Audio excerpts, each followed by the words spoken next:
Hi, hello, welcome to Dusty Shop, where bad decisions are rabid and planning is lacking. So, don't do what we do. Well, you could try it. Have fun with it. You know, do the YouTube stuff. Click like and subscribe. Alright, thanks. Alright, circus goers, so today we're going to strip this Avalanche down and take the only thing that's of value to me is the engine out. Strip it down. Yeah, we're going to go through all that fiasco of pulling her apart. And yeah, I'll get the motor out. So anybody needs any parts? I got Avalanche parts. Got ugly Avalanche parts. So got some cat eye front end. As you see in the other videos with this thing. So here we go. We're going to start tearing her down. Alright, so circuit skirts, as you can see here, me and George are actually unbolting everything on the truck. That way, like I said, if anybody wants anything, yeah, it's all been unbolted. Front clip is, well, obviously pulled. So George is there, and we're stripping the bumper off. Like I said, kind of fast forward through this. I mean, anybody who's car guys knows that we're not an educational channel. We're entertainment. So, once you start doing this, I mean, I don't know what to say. Everybody does it different. I start like this. I mean, I'm not planning on putting the motor back in it, so why fight it? Just I gotta pull all this stuff off anyway. So go ahead and strip it now and make it easy to pull the engine out. Even if I was gonna do the Tahoe, I'll just probably do something similar. So just makes it easier. I don't have to like lift the engines all way up in the air and I'll be all crazy and stuff. But yeah, this is it. We're taking out all the good stuff. Pull the hood off. The hood's actually straight, clean. So the fenders, they came off nice and clean, no damage. So yeah, as we're pulling it off. I mean, it is an 03, so it has been repainted. So that just said. I didn't notice that until we started pulling some of the fenders off, and you could tell that it's been repainted for some reason. I don't see any damage, and they're not aftermarket panels. I don't know. Maybe the old blue just got a little funky, or the owner was just picky. Who knows? People who drive Avalanches were always kind of special, interesting. I don't know, but anyhow. So as me and George are going through here, and we're getting into. We're pulling all the intake stuff apart, the air box and all that good stuff. Like I said, I haven't drove it, but so yeah, we found something interesting. Yeah, we had little critters living in the air box at one time because this thing was sitting in a field. So there you go. Didn't see nothing, but which is nice because I've done this before and. Found a snake or something like that. That's always interesting to find when you pick up a hood or stuff like that, and you find all kinds of interesting critters. So, that's it right here. So we got the passenger fender off, and there it goes, going. George's almost got it done. A few bolts here and there.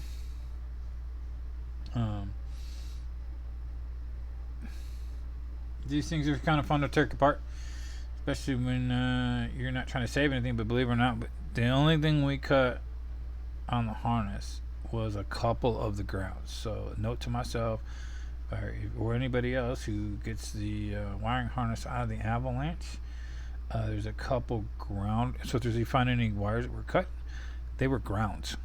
Yes, they were grounds. So, pretty much take everything off. So, like I said here. You can see that George is getting the old driver's side fender off. So, we didn't find anything interesting on that side. It was kind of clean. So, yeah, no big deal. Get the old core support off there. Take it all in one piece. Radiator, condenser, just undo the lines. Just take it all. Just easier for this. It's not like we're trying to. Radiator was good. Got a good radiator. AC condenser. Got one of those too. get the front bracket. I guess those are needed too. But we're kind of struggling here. She's been getting her all unwired. Oh, there she goes. It's gone. So now George is helping unwire one of these things. I think this is like first time George has pulled anything this new apart. So for him, something new, cool, something different. I said usually we're messing with the older stuff, but yeah, this is it's fun too.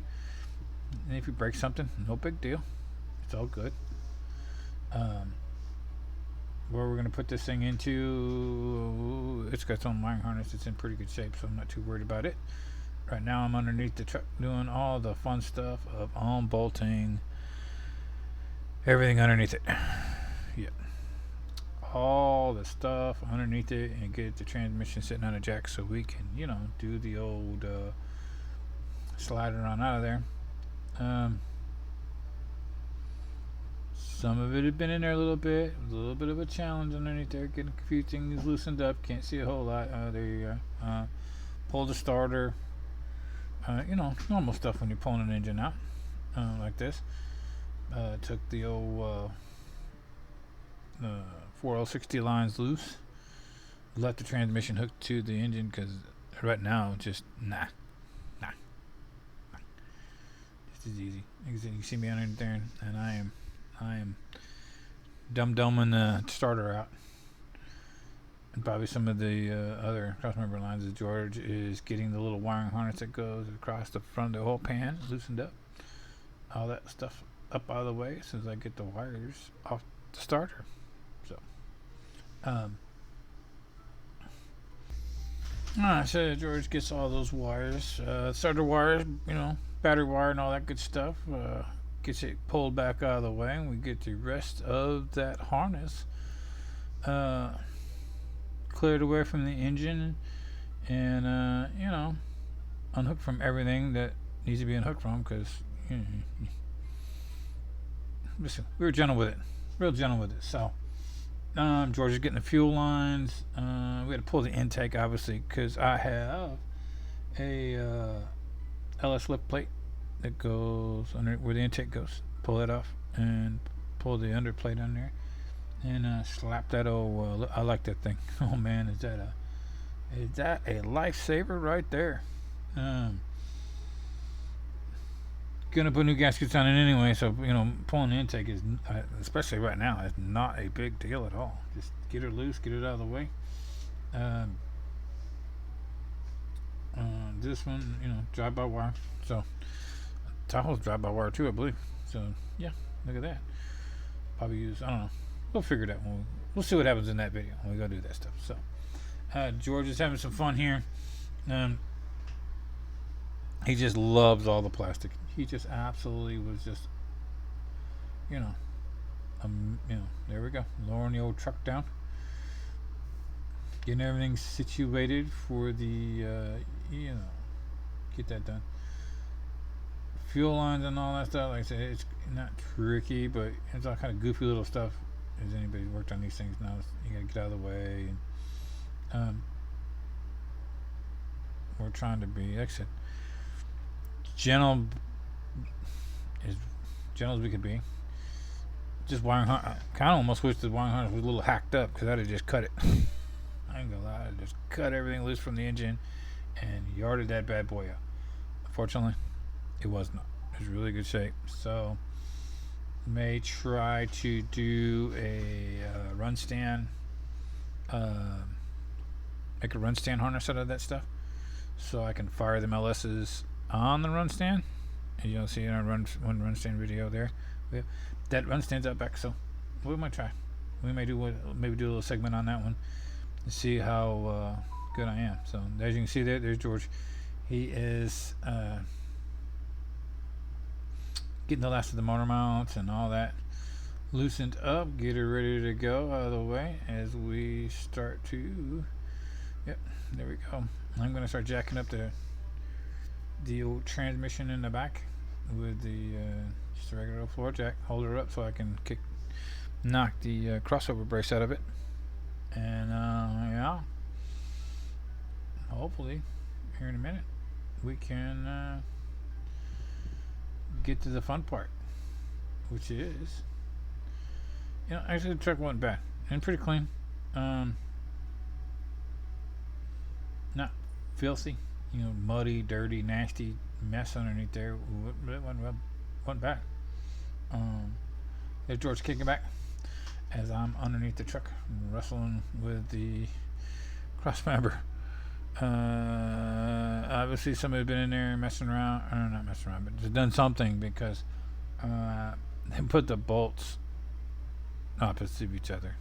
So, if you put them in one way, they're easy to get out. If you put them in the other way, they're kind of pain. And these were one of them was kind of a pain, but I got it out. And there's George lining up the old engine hoist.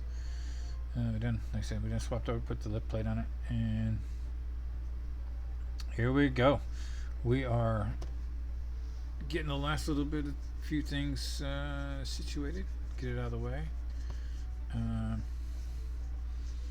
I said, pulled the Y pipe, the O2s, and the kits and stuff on it. There's parts for the truck on top of the truck. And so now, and me crawling the other side, knocking the last of the crossover braces out of the way. And now it should be just, yep, there we go. Dun-da-da. Man, that is one. It makes it so nice when they're doing it this way. There's nothing in the way. You can get to everything. You're not hanging over the fenders. It's not miserable. Because I'm not exactly tall, nor am I skinny. So, all the room I can get, plus. Definitely a plus. And I ain't no spring chicken either. Neither is George. So, as I say, as you get older, you work smarter, not harder. We're working smarter. I think. Maybe. Who knows? I don't know. But, there we go. A little tug here, a little tug there, voila. A few little vent lines that were hooked up to stuff had to be disconnected. Dirty dog. Would have thought. One little rubber hose that's what caused that right there. One little vent hose that's connected to the evap system. Yeah. Gave us a little bit of grief. But once we got it loose, and there we go, we're giving it a little more tug, get a little higher, little tug, and there we go. We got ourselves 153 and a 4L60 out of the truck on the floor. So, with that said, as I'm looking over my day's work and messing around, and yeah, there, big old wiring harness and training harness and all that good fun stuff. So, yeah, that's it for this one. 153 pulled quick way. So, thanks for watching, and I'll catch you on the next one. All right.